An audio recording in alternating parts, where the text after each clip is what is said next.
নবীর শহর মদিনা শরীফ। সুবহানাল্লাহ।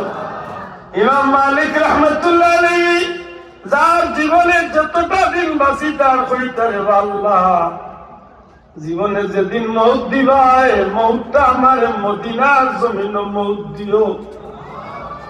জন্ম হয়েছিল মদিনার, তার বাড়ি মদিনাতে, বাদেও হইত আল্লাহ মৌত দিবায় যেদিন মদিনার জন্ম মৌত। ইমাম মালিক ছিলেন তো আমরা জগন্নাথপুর মসজিদের ইমাম সাহেব না, পৃথিবী বিখ্যাত চারটা মাযহাবের মাঝে বড় একটা মাযহাব হইল মালিকি মাযহাব। সেই মালিকি মাযহাবের প্রণেতা ইমাম মালিক রাহমাতুল্লাহ। এখন তো হজ উমরা বিশেষ হাত ছাড়া মদিনার এরিয়া তো 12টা নাম। দিনে রাইতে খান্দিদার হইত আল্লাহ মৌত দিলে মদিনার জমিন মৌতটা দিও।